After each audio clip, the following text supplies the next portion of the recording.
Welcome friends. Welcome to Indus Valley Civilization. In the second part, we will discuss about the social, economic, religious, political and cultural life of the people of the civilization.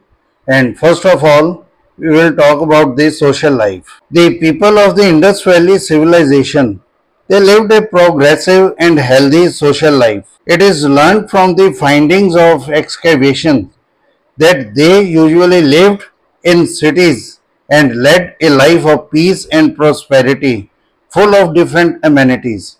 Now, what were the chief features of their social life? First of all, we will talk about the family life.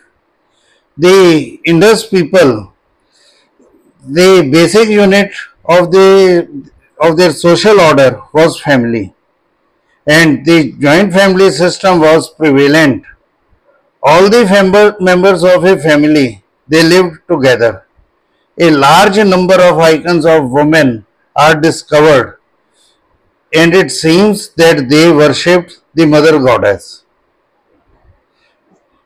In the class division, we can say that the Indus people didn't believe in caste system. However, the society was divided into occupational classes, and there were scholars, warriors, merchants, and workers. We have some evidences which suggest that some type of slave system was also prevalent. The houses of different sizes and forms had been found, which suggest the existence of multiple social strata.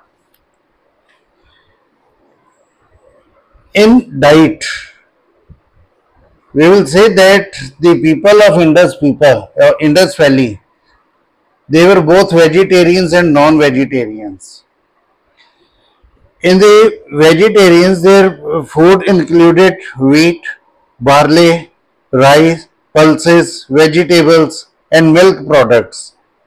Dates, watermelon, coconut, etc. They were also part of their general diet. From the bones discovered in excavation, we can guess that they ate mutton, fish, hen, eggs, etc. So far as their dress is concerned, they used to wear cotton and woolen cloth according to the climatic conditions. The women used to wear some type of gown and covered the upper part of their body with some loose shawl.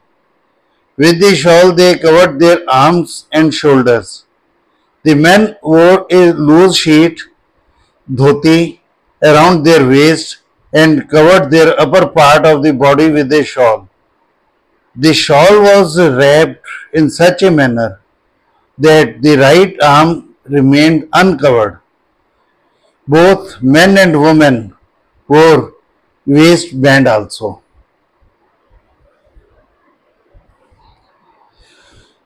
In the ornaments, both men and women of the Indus people, they were fond of wearing ornaments. The ornaments of men were necklace, armbands and rings. The ornaments of women were earrings, ankle bands, hair bands, armbands, bangles, nose pins, rings, etc. The wealthy people possessed the ornaments of gold, silver and precious stones, while the poor people, they were satisfied with ornaments made of copper, conch and of terracotta. Sir John Marshall, he was so dazzled by the beauty of Harappan ornaments that he wrote that it was unbelievable that these ornaments were produced 5,000 years back in the prehistoric period, because they seemed to have been bought out of a jeweller's shop on Bond Street of London some time back.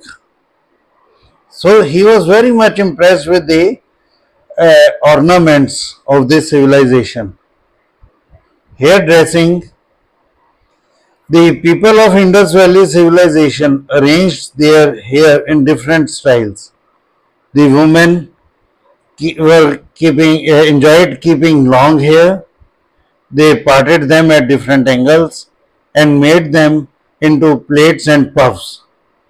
There was fashion of wearing ornaments on hair also. The men also sported different styles of hair. They adorned mustaches and beard. They also got their hair dressed. They used ivory combs and metal mirrors. While in cosmetic section, we can say that they were very beauty conscious. They used cosmetic. We have found the cosmetic cases from different places. They were used to keep some type of powder and antimony, which shows that they were quite beauty conscious. In the means of amusement, we can say that dancing, singing, animal and bird fights, fishing, hunting, gambling, especially dicing, etc. were the general means of amusement for the people of Indus civilization. Probably they also knew how to play chess, but chess in its early form. The toys made of clay, stones, copper, ivory and shells, they are also discovered, which were used by children for playing. The discovery of script in Indus Valley civilization proves that the Harappan people knew writing. Hence, it is assumed that they had paid special attention towards the education of their children. The children were helped to acquire the earlier education through toy games. It is observed from the items of measurement used by them that they had a deep understanding of numerals, geometry and binary system. Geography, medicine, arts and astrology seem to be the subjects of their serious study. They were also aware of the medicinal education. They had the knowledge of medicine. Probably they knew the use of shilajit. They also knew the medicinal value of the horns of antelope and deer, as well as the leaves of neem.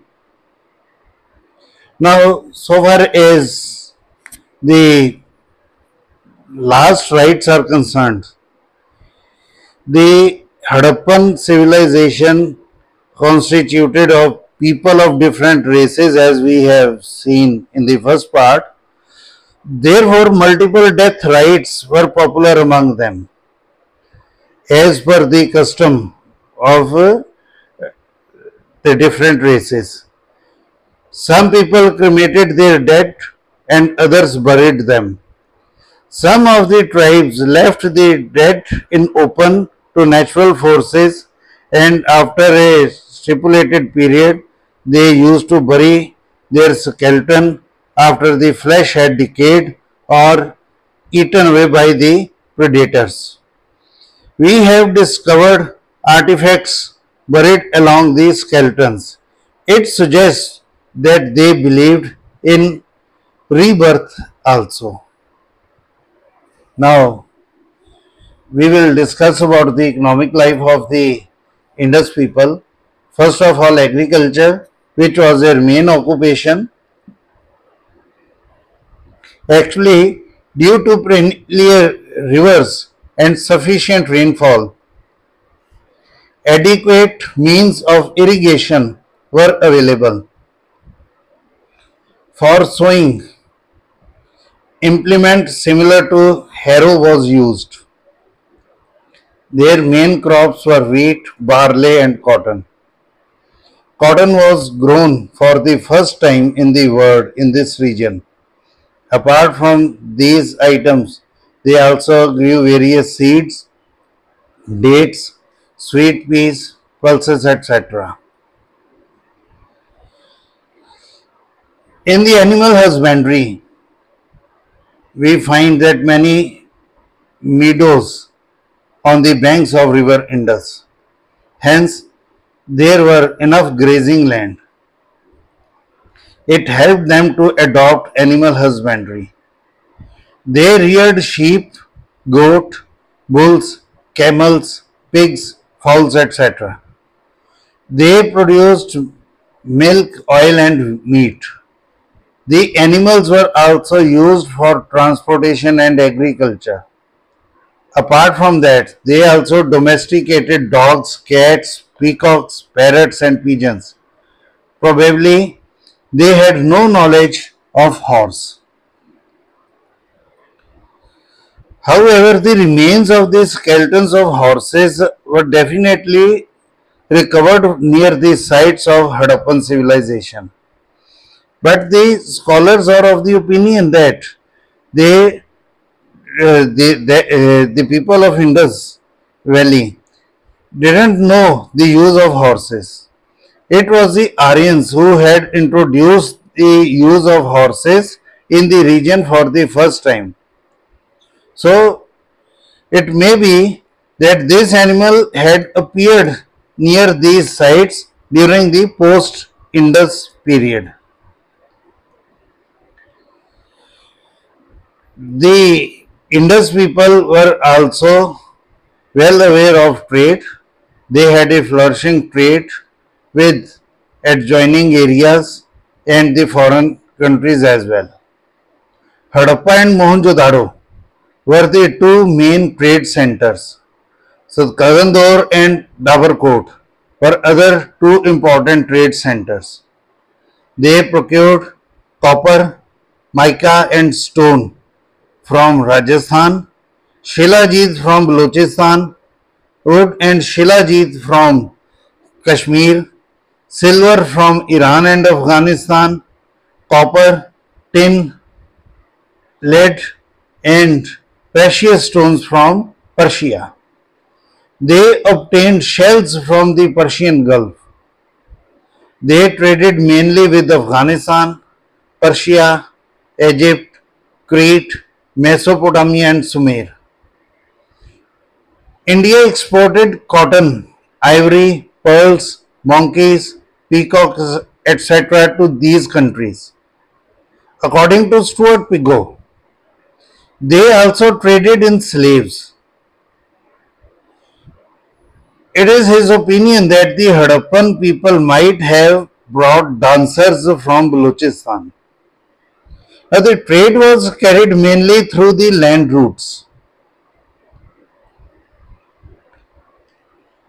The main mode of transportation was bullock cart and camels. The different models of carts recovered from the excavation support this conclusion. The boats were also depicted on the seals recovered from the digging. A model of ship built in brick stone had also been discovered at Lothal. Hence, it is evident that the goods were transported by sea on ships. Lothal was the busiest harbour in that time due to its geographical location. So, Kagandor was another important port for trade with foreign countries.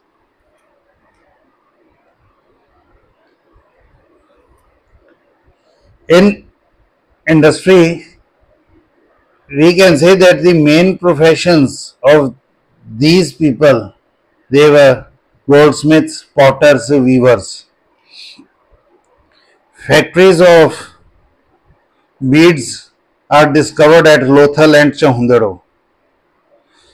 Pigou writes, to the Harappan civilization, we must presumably attribute the first really organized industry in Western Asia, as distinct from that of a draughtsman's guild. The discovery of large number of spindles prove that the people knew to spin the yarn and weave the clothes. Now it is very interesting to note that they were well aware of weights and measurements.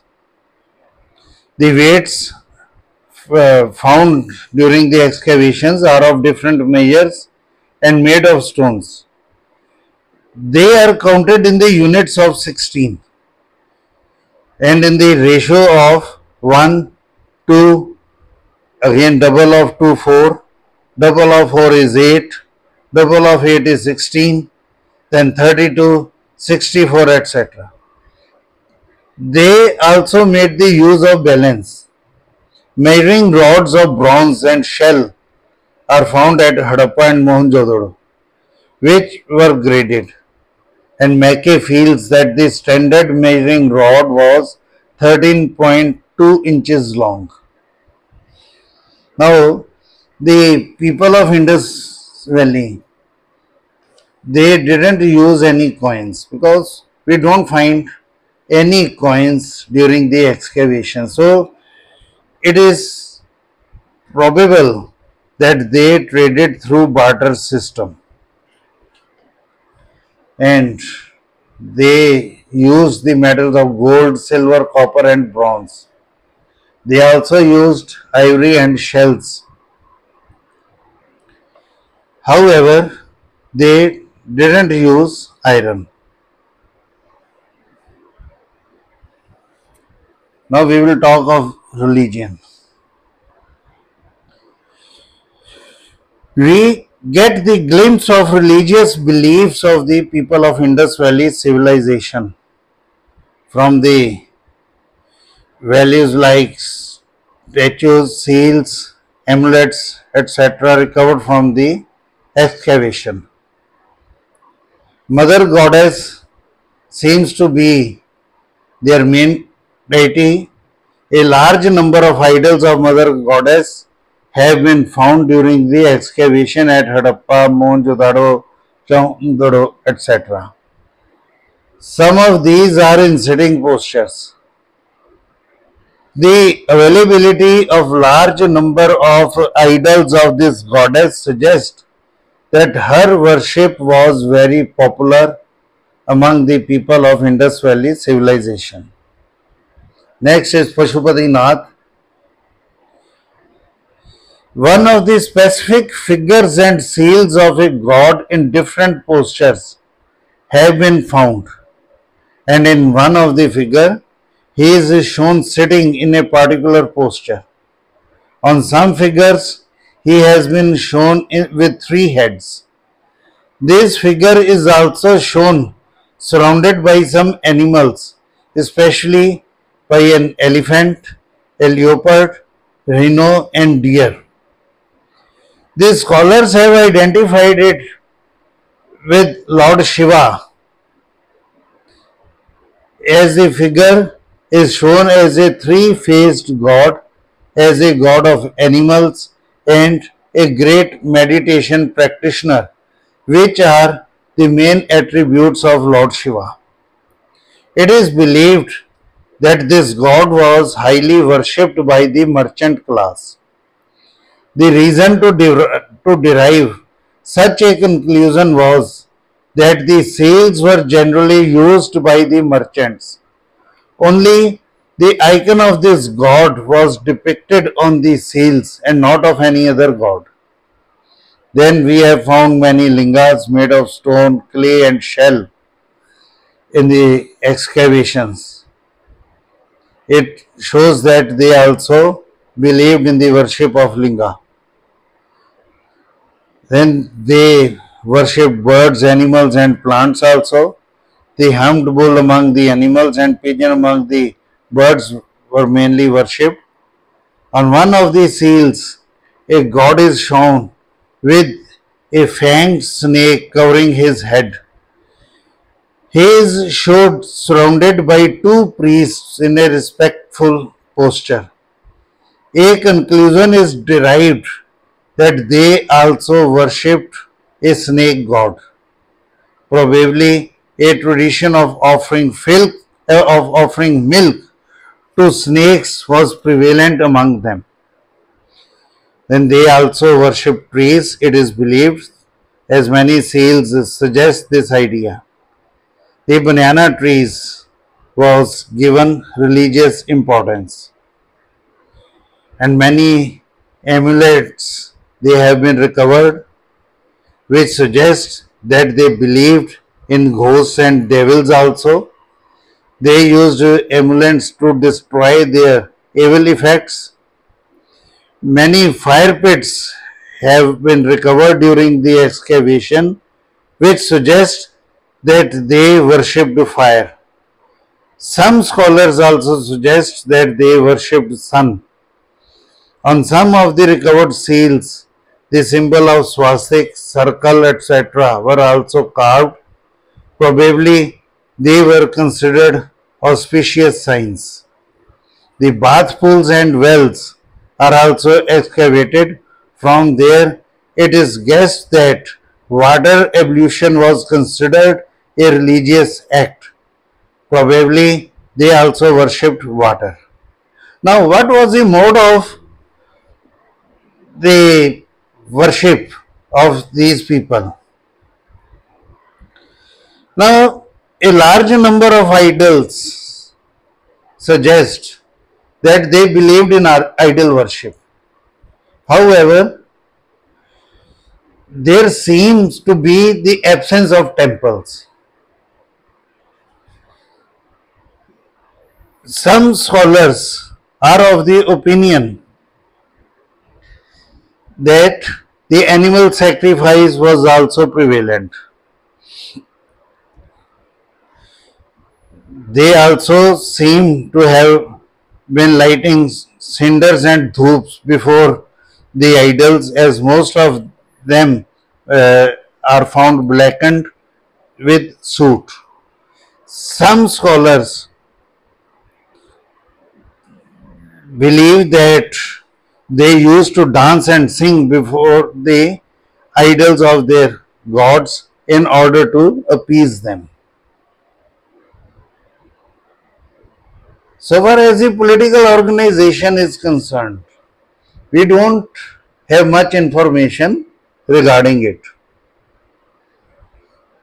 Whatever knowledge we have, we can collect. We can say that there seemed to be political unity, because at all these cities relating to this civilization, we have found similar type of buildings, figurines, seals, script, measurements, etc. Two capital cities were established to give a well-regularized administration all over. For north, it was Hadappa, while for the south, probably it was Mohenjo-daro. The nature of government was probably based on democratic principles. The efficiency of the administrative setup is demonstrated by the fact that all the cities were laid as per a single and scientific plan. The features like the cleanliness of the roads, the lighting on the roads, raising of public buildings, etc. show that the welfare of the citizens was the main priority of the administration. It is believed that local bodies similar to municipal committees were in existence to look after the local administration. Now, the land revenue.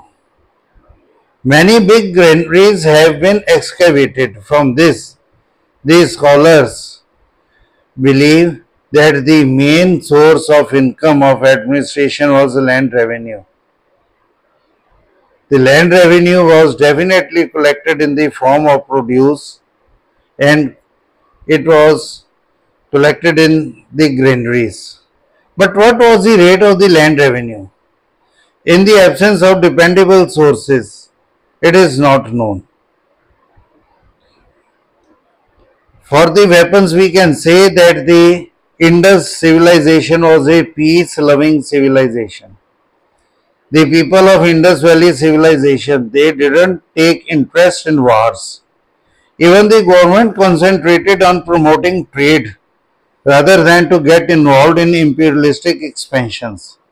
Therefore, we do not find any remains of long swords, armors, shields, etc. Their main weapons were bows and arrows, spears, daggers, axes, which were made of copper, bronze, and hardened clay. They also knew the use of catapults, for which baked clay bullets were used. They didn't know the use of iron, therefore, their weapons proved inferior and ineffective. Now, we will discuss about some arts of this civilization. First of all, sculptures. The skill of sculpting of the people of Indus Valley civilization was very developed. Sir John Marshall opined that their idols can be compared to the Grecian idols. The dancing girl in bronze and stub of a man found at Mohenjo-daro are the finest examples of their art. The dancing girl was manufactured as a single block and it is lively and natural in appearance. A figure of dancing man was also excavated at Harappa. He was identified with Nataraja of later times. Secondly, their terracotta figures. Many terracotta figurines of humans and animals are also excavated. The women terracotta figurines are maximum in the category of human figurines.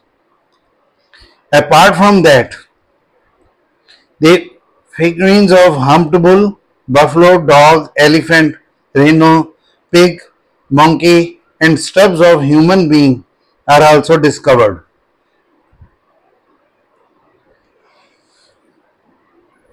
In the metallurgy section, we can say that the people of this civilization were well acquainted with the use of gold, silver, copper, and bronze. They could produce the bronze alloy by mixing tin in copper. They polished the metal to make mirror. Then the art of pottery. The people of Indus Valley civilization were expert in making pottery on the potter's wheel.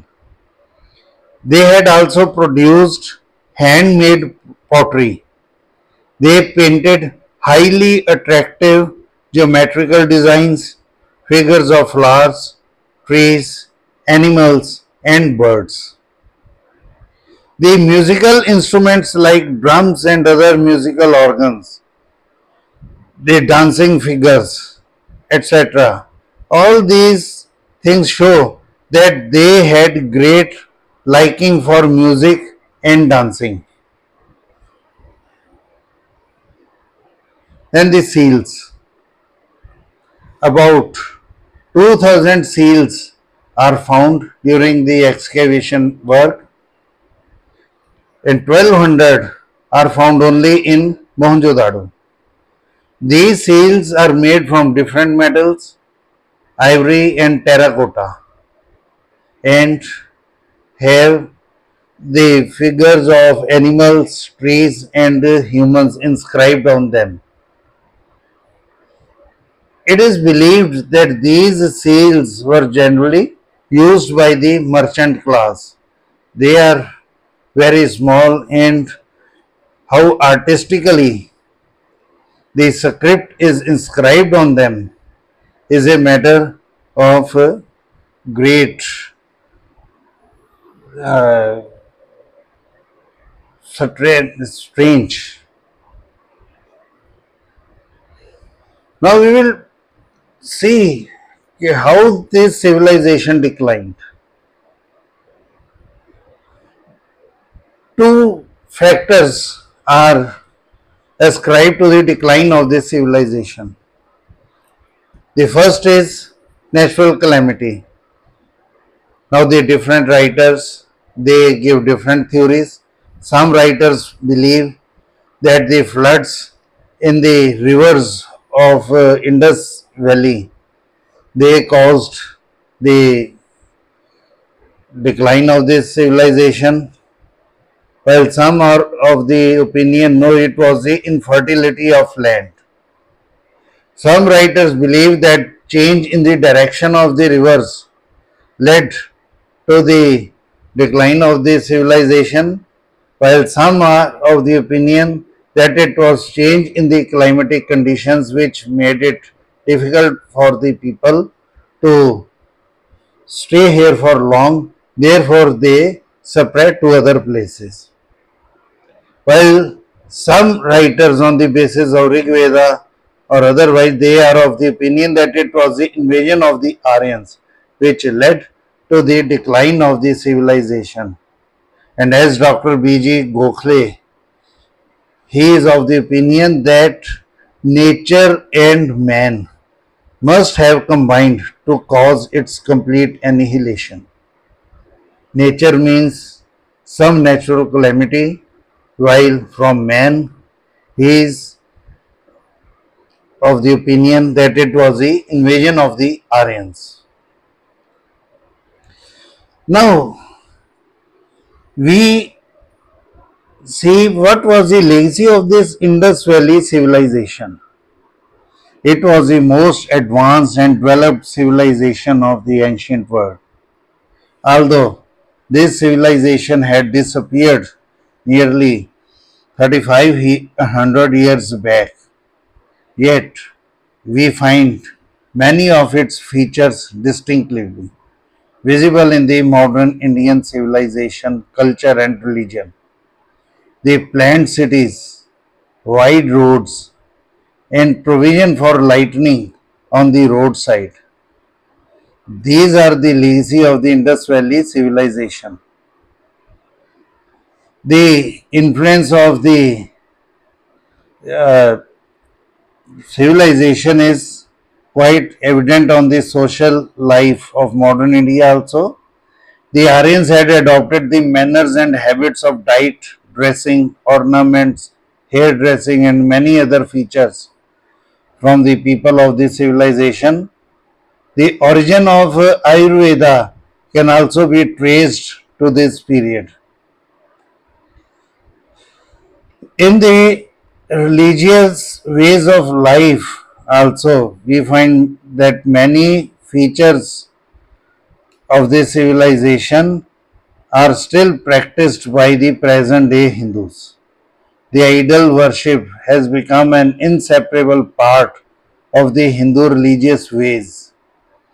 The worship of Shiva and the Linga, the practice of identifying the animals with some god and then worship him, the worship of the flora, the beliefs concerning the ghosts and demons, the importance of evolution in Hindu religious practices, etc. These are the legacy of the Indus Valley civilization to the present day India. And in the field of arts, the modern India has also borrowed heavily from the Indus civilization. For example, fabrication of pottery, making of toys, seals, sculpturing, painting, dancing, music, etc. of the modern India. All these carry an imprint of the Indus civilization. So, we can conclude with the words of Dr. R.C. Majumdar that we must therefore hold that there is an organic relationship between the ancient culture of Indus Valley and the Hinduism of today. So, this was all about the Indus Valley civilization. Hopefully, you will like this presentation. So, I request you to like, share and subscribe this channel for more presentations like this. So thank you.